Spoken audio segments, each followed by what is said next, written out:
চমকে এক লাফে পিছিয়ে যায় ইভা। বাচ্চাটাও চমকায়। উচ্চস্বরের ধমকে ভয়ে তটস্থ হয়ে জড়িয়ে যায় কাচুমাচু হয়ে। লুকিয়ে পড়ে ইভার পিছনে। হাতের বেবি ফিডারটা দুই হাতে চেপে ধরে ধমকের সাথে সাথে ঝাঁকুনি দিয়ে ওঠে ইভা। শুষ্ক ঢোক গেলে সহসা। মম, এই বাস্টারটা এখানে কি করছে? কে জায়গা দিয়েছে ওকে এই বাড়িতে? মম। মুহূর্তেই পুরো বাড়ির সবাই জড়ো হলো একসাথে। আন্তারা বেগম রেহানা শিকদার দ্রুত কিচেন থেকে বেরোলেন। তোফায়েল কাবির ঘরে ছিলেন। ছেলের হুঙ্কারে চোখে চশমা লাগাতে লাগাতে তাড়াহুড়ো করে বেরিয়ে আসলেন তিনিও। রুবিনা কাবির দৌড়ে উঠলেন। ছেলের রাগ সামলাতে ধাতস্থ করে বললেন, রৌদ্র, রেগে যাচ্ছিস কেন এভাবে? ও ইভা, তোর খালামণির মেয়ে। মম, তুমি আলাদা করে রাগাবে না আমায়। ওই বাস্টারটাকে ভুলিনি আমি। আমাকে বলো ও এখানে কি করছে, কেন এসেছে ওই বাড়িতে? বিয়েতে আসতে পারিনি তাই বৌভাতে এসেছে। ধমকাচ্ছিস কেন এভাবে? দেখ তো ওর ছেলেটা কেমন ভয় পেয়েছে তোর ধমকে। শান্ত হ। দেখ রৌদ্র, আগের মতো কিছু নেই, ভুলে যা সব। এখন অসুস্থ তুই। বাড়াবাড়ি করবি না, ঘরে চল। বাড়াবাড়ি আমি করছি না তোমরা করছো? এই, তোর লজ্জা নেই? কোন সাহসে এই বাড়িতে পা রেখেছিস তুই? তোর পা আজ ভেঙে গুঁড়িয়ে দেব আমি। রৌদ্র তেড়ে যায়। ভয়ে ছ্যাদ করে ওঠে ইভার কলিজা। দ্রুত পিছু হটে ধরফরিয়ে। রুবিনা কাবির ছেলেকে টেনে ধরেন। রৌদ্র, মাথা গরম করছিস কেন এভাবে? ইভার ছেলে ভয় পাচ্ছে। চেয়ে দেখ, ওটা ওর ছেলে। রৌদ্র থেমে বাচ্চাটার দিকে তাকায় কিরমির করে। আরও বেশি কুঁকড়ে যায় বাচ্চাটা। ওইটা ওই থার্ড ক্লাস বাস্টারটার বাচ্চা। নাগরের সাথে পালিয়ে বিয়েও করেছে, আবার বাচ্চাও হয়েছে এর মধ্যে। বাচ্চাটা দেখি হাঁটতেও শিখেছে। কটা দাঁত গজিয়েছে মাড়িতে। কটমট করে রৌদ্র। ও তো নিজেও ঠিক সেদিনই বিয়ে করেছে। কই, ওর তো এখনো বাচ্চা হয়নি। বউকে সেভাবে ছুঁয়েও দেখেনি এই অবধি। আর এই রাস্কেল বাচ্চা পয়দা করেছে ওর আগেই। এটা মোটেও সহ্য হলো না রৌদ্রের। ফোঁস করে উঠল ও। রৌদ্রের রগরগে দৃষ্টি দেখে ইভা বাচ্চাটাকে নিজের পেছনে লুকিয়ে নিল। ভ্যাবলার মতো হেসে মিনমিন করল বোকা বোকা স্বরে, রৌদ্র ভাইয়া, আসলে ওর দিকে ওভাবে তাকাচ্ছ তো তাই ও ভয় পাচ্ছে। কি জানো, ওটা আমার ছেলে। তুমি তোর বাবা হতে গিয়ে মামা হয়ে গিয়েছ, তাই ও তোমাকে চিনতে পারছে না। কথাটুকু শেষ হতে দেরি হলো।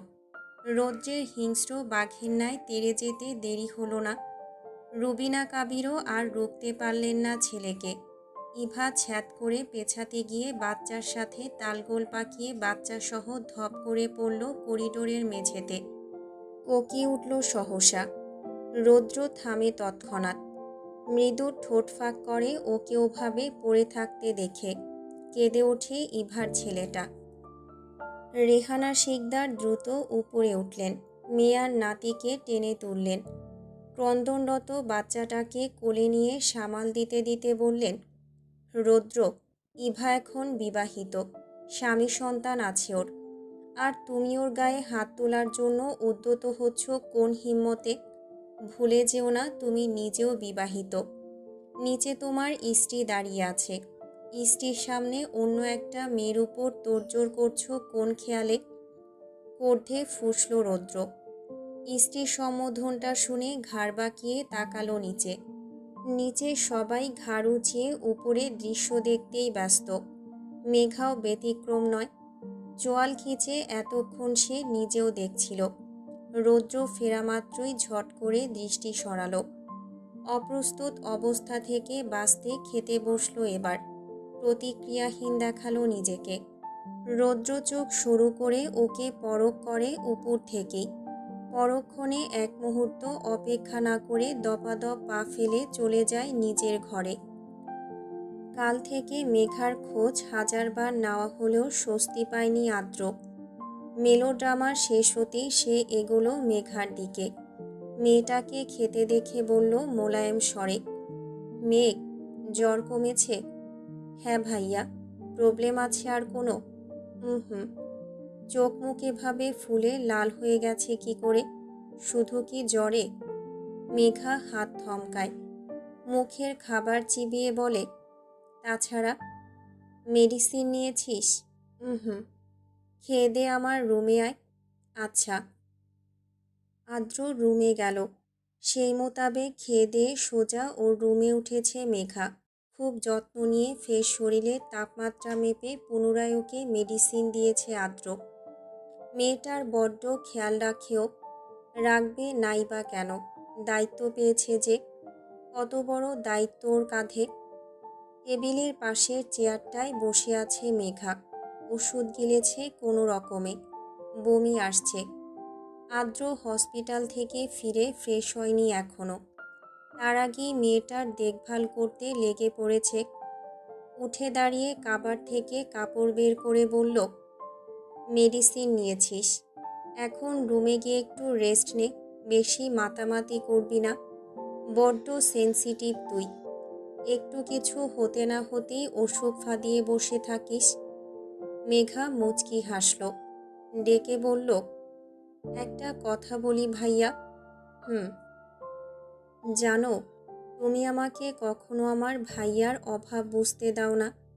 আমার যখন আগে কোনো কিছু হতো, ভাইয়া পুরো পাগল হয়ে যেত আমার জন্য। সব কিছু মাথায় তুলতো, পাগলামো করতো খুব। ছোট ছোট একটু আধটু বিষয়ে খুব যত্ন নিত আমার। ঠিক তোমার মতো করেই এভাবে কথা শোনাতো। আদ্র হাসল আলতো করে। ঘুরে এসে মেঘার পাশে বসে আদুরে গলায় বলল, আমি কি তোর ভাইয়া নই? ভাইয়া তো, তবে আপন কেউ তো নও। পরমানুষ এতটা আপনের মতো হতে পারে তা আমি এ বাড়িতে না আসলে বুঝতেই পারতাম না কখনো। আমি তো কখনো একটা পরিবার পাইনি, মা বাবাকে পাইনি। শেষে ভাইয়াকে পেয়েও কাছে পাইনি অনেক সময়।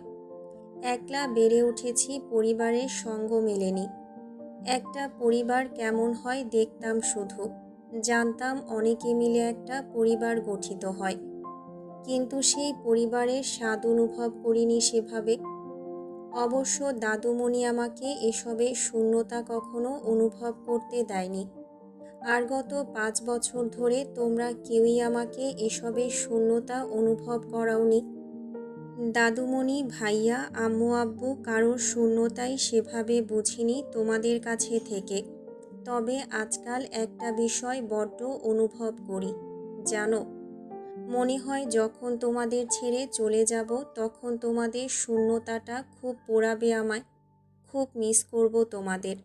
আমি তো তোমাদের কেউ নই, তবু অনেক ভালোবাসা দিয়েছ আমায়। চলে যাওয়ার পর তোমাদের এই ভালোবাসাগুলো খুব মিস করব। মেয়েটার গলা ধরে আসে, চোখের কিনারে উকি দেয় নোনতা জলকণা। চিকচিক করে আখিদয়ের কার্নিশ। লম্বা শ্বাস টেনে মুখ ভরা হাসি ফুটিয়ে সামলায় নিজেকে।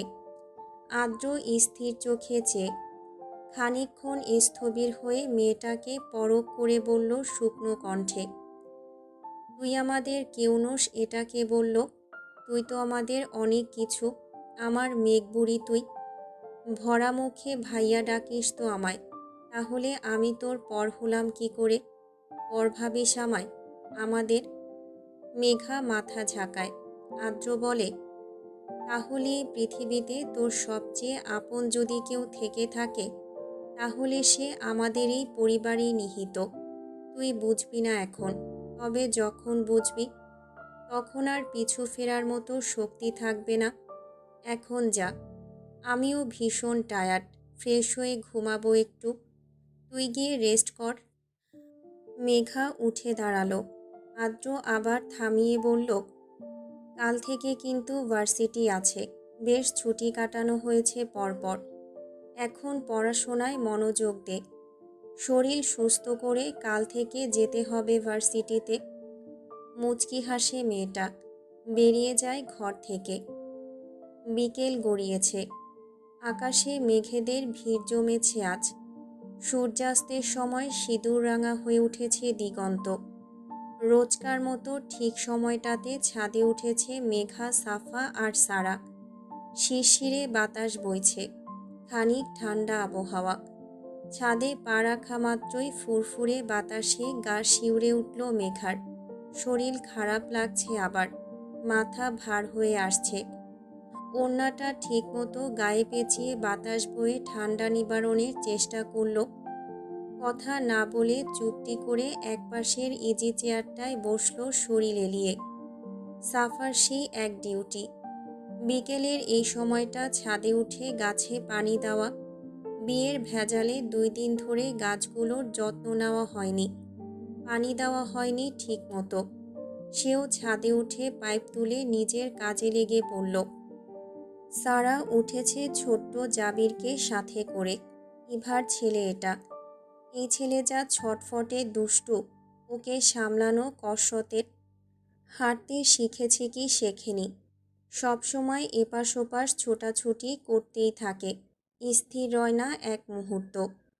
একটা ক্যাডবেরি খুলে ওর হাতে ধরিয়ে দিয়ে ওকে একপাশে বসিয়েছে সারা। মেঘাকে চুপচাপ আনমনা দেখে ও গিয়ে দাঁড়ালো মেঘার পাশে। নরম কণ্ঠে বলল, এভাবে মনমরা হয়ে বসে আছিস যে? মাথাটা ধরেছে আবার। সারা হাত বাড়িয়ে কপাল ছুঁয়ে দেয় মেঘার। ফের গা গরম হয়ে এসেছে। চমকে বলে, তোর তো আবার জ্বর আসছে। আসুক। আসুক মানে? নিজের খেয়াল রাখিস না তুই? এভাবেই বেখেয়ালি হয়ে থাকিস সব সময়। একেই দেখছি শরীরের হাল বেহাল, চোখ মুখ শুকিয়ে গেছে পুরো। একটু খেয়াল রাখতে পারিস না নিজের? কেমন বদলে গেছিস তুই। নিজের খেয়াল নিজে না রাখলে এখানে কে রাখবে তোর খেয়াল? কে তোর যত্ন নেবে? কথাটা সাফার পছন্দ হলো না মোটেও। মুখ বেজার করে খিটখিটে স্বরে বলে উঠল, দেখো সারা, মুখে যা আসবে তাই বলবে না। এভাবে কাকে কথা শোনাচ্ছ তুমি? মেঘার কেউ খেয়াল রাখে না মানে? তুমি খুব ভালো করেই জানো এ বাড়িতে সবাই মেঘাকে কতটা ভালোবাসে। সবচেয়ে বেশি আদ্র ভাইয়া মেঘার কতটা খেয়াল রাখে, তাও খুব ভালো করেই জানো। মেঘা নিজেই নিজের যতটা কেয়ার করে না, আদ্র ভাইয়া তার থেকেও বেশি টেক কেয়ার করে ওর। কাল তো দেখেছই ওইটুকু সময়ে কতটা ব্যস্ত হয়ে পড়েছিল ভাইয়া। তাহলে সব কেন বলছো তুমি? সারা সেভাবে বলতে চায়নি, কথার পরিপ্রেক্ষিতে বলে ফেলেছে মুখ ফসকে। এখন সাফার কথাগুলোতে মুখ ছোট করল সে। মিনমিন করল, আমি তো সেভাবে বলতে চাইনি সাফা। সবাই যত্ন নিলেও নিজের মতো করে কেউ নিতে পারে না। ও যদি নিজেই নিজের খেয়াল না রাখে তাহলে তো শরীর খারাপ করবেই। মেঘা মাথা কাত করে চোখ বুজে বলল ক্ষীণ আওয়াজ তুলে, আহ, চুপ কর না তোরা। সারা, মাথায় একটু হাত বুলিয়ে দিবি? সারা এগোনোর আগেই সাফা ছুটে আসলো। মেঘার মাথায় হাত চেপে বলল, তোমাকে লাগবে না, আমি দিচ্ছি। নেশা মাথায় চড়েছে। সিগারেট না খাওয়া অবধি শান্তি মিলবে না বেপরোয়া ছেলের।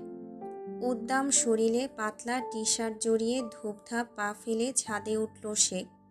ব্যান্ডেজ খুলে ফেলেছে হাতের, মাথা থেকেও। ওসব ঝঞ্ঝাট ওর কাছে। দগদগে ক্ষত স্পষ্ট দেখা যাচ্ছে কপালের পাশে। চুল দিয়ে ঢেকেছে কিছুটা। ওর পায়ের শব্দে সাফার সারা চকিতে তাকালো। জাবিরও তাকায় চকলেটে কামড় বসিয়ে। রৌদ্রকে দেখা মাত্রই ছলকে ওঠে বাচ্চার হৃদয়। তখনকার সেই উন্মাদ লোকটাকে চিনতে ভুল করল না বাচ্চাটা।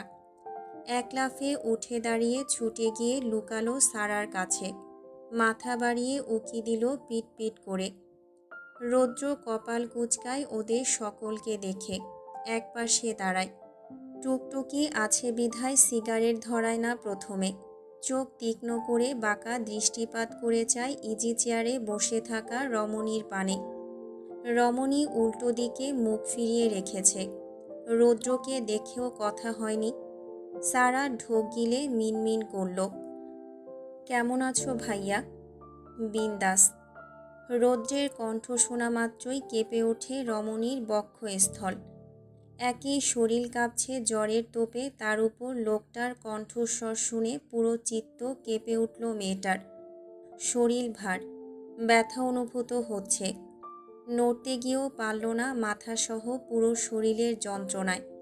চক্ষুদ্বয়ও খুলতে পারল না চেষ্টা করেও। ভারী পাপড়ি যুগল আলাদা করার শক্তি কুলালো না। কুঁকড়ে গিয়ে শরীর মুড়িয়ে নিল আরও। পিছন দিকে অধিক হেলে গিয়ে জড়সড় হয়ে গুটিয়ে বসল কচ্ছপের ন্যায়। রৌদ্র বলল সেভাবেই ওকে পরখ করে, এই কোনো ব্যাঙের ছানাটা তোর বোনের, তাই তো? ওয়াও, সাপের পেটে ব্যাঙের বাচ্চা, ইন্টারেস্টিং। সাফা অর্থ বুঝে তৎক্ষণাৎ ফিক করে হেসে ফেলে। সারা মুখ নামায়, জাবিরকে টেনে সামনে নেয়। সবে কথা শিখেছে বাচ্চাটা। রৌদ্রকে দূর থেকে দেখেই বলে ওঠে, পতানক। ওরে নাগিনের বাচ্চা, তোকে বাগে পেয়েছি এবার। বলেই এগোলো রৌদ্র। বাচ্চাটা কেঁদে দেওয়ার দশা, চেঁচিয়ে উঠল। রৌদ্রর কচি কচি হাত দুটো ধরে টেনে নিল নিজের কাছে। বগল দাবা করে চেপে ধরল দুই হাত একসাথে করে। ব্যথা পাবে বিধায় আলতো করেই ধরেছে। তবু ভয়ে ডরে বাচ্চাটা কেঁদে উঠল রৌদ্রের কাছে যাওয়া মাত্রই। ভ্যাঁ ভ্যাঁ করে কান্না জুড়ল সে। রৌদ্রদাঁত কিরমিরিয়ে বলল, চুপ বেয়াদব, মেরে সোজা করব নয়তো তোকে। ঝাই ধরে কান্না জুড়ল উচ্চ স্বরে। সারা আকুপাকু করে বলল, ভাইয়া ভয় পাবে, ও কাঁদছে, ছেড়ে দাও। ছাড়বো? ওয়েট, বাচ্চাদের পেটাতে নেই, খারাপ স্বভাব এটা। আমি আবার ভালো মানুষ, না মেরেই অনেকভাবে কাঁদানো যায় বাচ্চাদের। একটু থামে, ঠোঁট বাঁকিয়ে বলে, টুকটুকি চকলেট খাবি? সাফা চিকচিক করে সহসা মাথা নাড়ায় উপর নিচ। রৌদ্র ফিসলে হাসে, জাবিরের দিকে তাকায়। চোয়াল খিচে একটানে ওর আধ খাওয়া চকলেটটা কেড়ে নেয় ওর থেকে। বাচ্চাটার কান্নার রোল বাড়ে তরতরিয়ে। চোখ মুখ খিচে লাল হয়ে ওঠে ছোট্ট ছানাটা। সারা ভ্যাবলার মতো তাকিয়ে দেখছে রৌদ্রের কারবার। একই আধ খাওয়া চকলেট, তার উপর ছোট বাচ্চা কামড়ে কামড়ে লালা মাখিয়েছে। মুখ সিটকে কামড় বসানো অবধি চকলেটটা ভেঙে আধা আধি করল রৌদ্র। নিচের প্যাকেটে থাকা ভালো অংশটুকু সাফার দিকে বাড়িয়ে বলল, ছ্যাঁ, ছ্যাদরের পোনা, তোর লালা খাবে আমার বোন? নে টুকটুকি, এই অবধি ভালো আছে, খেতে পারিস। ও তো বাচ্চা, বাচ্চাদের চকলেট খেতে নেই। বাকি গলে যাওয়া অংশটুকু মাখিয়ে দিল ছেলেটার পরনের কাপড়ে। বাচ্চাটা কাঁদতে কাঁদতে ঝাই ধরে গেছে। রৌদ্রের কাণ্ড দেখে সারা এবার জড়ানো গলায় বলে, ভাইয়া কি করছো? এই নে, তোর নাগিন বোনের বাচ্চাকে সামলা। যা নিয়ে যা তোর বোনের কাছে, কাছে বেচারা, যা যা। সারা তড়িঘড়ি করে জাবিরকে কোলে নেয়। শিক হয়ে গেছে কাঁদতে কাঁদতে। রৌদ্রের কানে বাজছে ভীষণ। কানে আঙুল চেপে কান বন্ধ করল সে। সারা জাবিরকে নিয়ে এখান থেকে কেটে পড়তে পারলেই বাঁচে। যত দ্রুত সম্ভব নিচে চলে গেল ওর কান্না থামাতে থামাতে। টুকটুকি মহা খুশি। আধ খাওয়া চকলেটটুকু ফিনিশ করতে কয়েক সেকেন্ড লেগেছে মাত্র। রৌদ্র হেসে ফেলল ওকে দেখে। হাঁপ ছেড়ে মেঘার দিকে তাকালো। মেয়েটা এতক্ষণে নড়েনি একটুও। সেভাবেই শরীর কাত করে আধশোয়া হয়ে আছে ইজি চেয়ারটায়। মুখ ডান দিকে কাত করা। রৌদ্র কপালে সূক্ষ্ম ভাঁজ ফেলল। পকেট থেকে সিগারেটের প্যাকেট পুনরায় বের করে টুকটুকিকে ইশারা করে বলল এখান থেকে চলে যেতে। টুকটুকি মেঘাকে ডাকার আগেই বাধা দিল সংকেতে। ফের ইশারা করে বোঝালো একাই চলে যেতে। থম মেরে দাঁড়ালেও পর মুহূর্তে দ্বিরুক্তি না করে ঝটপট প্রস্থান করল সাফা। নিচে নেমে গেল মেঘাকে রৌদ্রের কাছে একলা ফেলে। রৌদ্র একটা সিগারেট বের করে নেয়। চোখ তুলে মেঘার দিকে তাকিয়ে কিছু একটা ভেবে আর বের করে না। ধীরে এগোয় মেয়েটার দিকে। দিনের আলো মিলিয়ে যাচ্ছে। বিকেল গড়িয়ে নামছে সন্ধ্যার লগন। পাখি ডাকছে, উড়ছে মধ্য আকাশে। ডানা মেলে ফিরছে আপন নীড়ে। রৌদ্র গিয়ে থামল মেঘার সামন বরাবর। ওকে চোখ বুজে থাকতে দেখে কপালের ভাঁজ গাঢ় করল। নড়চড়হীনা এই মেয়ে তখন থেকেই এভাবে স্থবির হয়ে বসে আছে। রৌদ্র এক হাঁটু গেড়ে সামনে বসল। এই মেয়ের তো আবার যেখানে সেখানে ঘুমানোর অভ্যেস আছে। যেখানেই কাজ সেখানেই রাত ওর কাছে। ঘুমায়নি তো আবার, নাকি নাটক করছে রৌদ্রকে ইগনোর করার জন্য? রৌদ্র একটু বাজিয়ে দেখতে চাইল। ডাকলো হাস্কি টোনে, MP Sunny, are you here? এই ইডিয়েট, নাটক করছিস ঘুমানোর? ওঠ, থাপ্পড় মারবো তোকে। কাল থেকে আধমরা হয়ে পড়ে আছি। একবারও খোঁজ নিলি না আমার। মরেছি না বেঁচে আছি খোঁজ নিয়েছিস আদৌ? মেয়েটার তরফ থেকে সারা শব্দ নেই, একটু স্থানচ্যুতি নেই। সেভাবেই অঢেল হয়ে পড়ে আছে। রৌদ্র চোখ তীক্ষ্ণ করল, খুঁটিয়ে পরখ করল। শ্বাস পড়ছে থেমে থেমে, ভারী গরম শ্বাস। রৌদ্র মেয়েটাকে দেখে গাঢ় দৃষ্টিতে। কোমল হয়ে আসে, মোলায়েম হয় কণ্ঠ। ইভারা, ঘুমিয়েছ? এতক্ষণেও মেয়েটার সারা শব্দ না পেয়ে বুঝল ঘুমিয়েছে সে। কিন্তু এই ভর সন্ধ্যায় ঘুমানোর সময়? ঝিরিঝিরি বাতাসে মেয়েটার খোপা থেকে ছুটে আসা ছোট ছোট চুলগুলো উঠছে অবাধ্যভাবে। রৌদ্র ক্ষীণ হাসে, নিবিড়ভাবে পর্যবেক্ষণ করে মেয়েটাকে। ইস, কাল থেকে দেখা হয়নি। চোখ দুটো বড্ড ক্ষুধার্ত ছিল। অবশ্য এভাবে ক্ষুধা মেটানোর জন্য হলেও এই তেজি রমণীর ঘুমানোটা প্রয়োজন ছিল। মৃদুমন্দ ঠোঁট ফাঁক হয় রৌদ্রের। এগিয়ে আসে, কপালের পাশ গলিয়ে মুখের উপর আছড়ে পড়া বেবি চুলগুলো সরিয়ে দেওয়ার উদ্দেশ্যে হাত বাড়ায় মেয়েটার দিকে। কপালে আঙুল স্পর্শ করানো মাত্রই উত্তাপে ঝিমঝিমিয়ে ওঠে রৌদ্রের হাত। কপাল ছোঁয়া মাত্রই ছিটকে আসে হাতখানা। অমনি ছলকে ওঠে বেপরোয়া ছেলের হৃদয়। তড়াক করে স্তম্ভিত হয়ে যায় সে। দ্রুত উঠে দাঁড়ায়। চেয়ার ঘেঁষে পূর্ণ স্পর্শে মেঘার কপালে হাত ছোঁয়ায়। আঁতকে ওঠে অমনি। গা পুড়ে যাচ্ছে প্রচণ্ড জ্বরে। আগুনের মতো জ্বলছে পুরো শরীর। রৌদ্র শিহরিত হয় মেয়েটার তপ্ত শরীর স্পর্শ করা মাত্রই। ধরফরিয়ে ডাকে গালে আলতো চাপড় মেরে, ইভারা, এই কি হয়েছে তোমার? এই ইভারা, চোখ খোলো। জ্বরে গা পুড়ে যাচ্ছে। হেই, ওপেন ইউর আইস। মেয়েটা সম্পূর্ণ অচেতন, জ্ঞানশূন্য, নিথর। ধীরে ধীরে স্পন্দিত হচ্ছে হৃদয়। রৌদ্র মরিয়া হয়ে উঠল এক মুহূর্তেই। উত্তাপে শরীর স্পর্শ করা যাচ্ছে না মেয়েটার। রৌদ্র ওকে সামলে ধরে, দুই হাতে দুই গাল চেপে ধরে, ঝাঁকায়। ইভারা, শুনছ আমায়? এই মেয়ে, প্লিজ চোখ খোলো।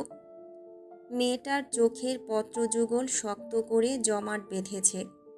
ওষ্ঠজোড়া জ্বরের তোপে ফেটে রক্তাক্ত। মেঘা একই টকটকে ফর্সা। টোকা দিলেই মিলিয়ে রক্ত গলিয়ে পড়বে এমন। তার উপর এই মুহূর্তে জ্বরের তোপে পুরো মুখোশটি আরও লালচে হয়ে উঠেছে। ফর্সাটে ভাবটা হয়ে উঠেছে রক্তিম। রৌদ্রের ঠোঁটমুখ শুকিয়ে আসে। সচল মস্তিষ্ক এইটুকুতেই তার সচলতা হারাতে বসে। ভেবে কুল পায় না সে। দ্রুত মেয়েটাকে সন্তর্পণে উঠিয়ে নেয় নিজের বাহু ডোরে। রমণীর নিথর তপ্ত শরীরটাকে পাজাকোলা করে শক্ত করে ঠেসে ধরে বুকের সাথে। ছুটে চলে এলোমেলো পায়ে। ছাদের সিঁড়ি বেয়ে ধপধপ করে দোতলায় নেমে ডাকে চিৎকার করে, মম, তাড়াতাড়ি এসো প্লিজ। কোথায় তুমি, মণি? দিগদিশা খুইয়ে রৌদ্র নিজের ঘরে ঢুকলো মেঘাকে নিয়ে। খাটে শোয়ালো ওকে। শরীরে কমফোর্টার জড়িয়ে দিয়ে ফের হন্তদন্ত হয়ে বাইরে বেরোলো। করিডোর হতে হাঁক ছাড়ল বিচলিত হয়ে। মম, মনি, প্লিজ তাড়াতাড়ি আমার রুমে এসো। Ivara is not okay, something is wrong with her. Please mom, তাড়াতাড়ি এসো। রৌদ্র হাঁসফাঁস করে রুমে ছুটে যায় আবার। পরপর দুইবার ওর এমন গগনবিদারী চিৎকার শুনে রুবিনা কাবির, শাহিনা কাবির ভরকান। ড্রয়িং রুমে বসেছিলেন বাকিরা সহ। ছেলের চিৎকারে চটজলদি ছেলের ঘরে উঠলেন সকলে। সবার আগমনে হুলস্থুল পড়ল রৌদ্রের ঘরে। রৌদ্র মেঘার মুখখানি আঁচলে নিয়ে ঝাঁকিয়ে একনাগাড়ে ডেকেই চলেছে উৎকণ্ঠিত হয়ে। ইভারা, এই চোখ খোল, ওঠ প্লিজ, একবার তাকা আমার দিকে। কি হয়েছে তোর? মেঘা, কি হয়েছে? শাহিনা কাবির হুড়মুড়িয়ে এগিয়ে যান। দেখো মনি, জ্বরে গা পুড়ে যাচ্ছে। এই ইডিয়েট এই অবস্থাতেই সেন্সলেস হয়ে পড়েছিল ছাদে। ডাকছি শুনছেও না।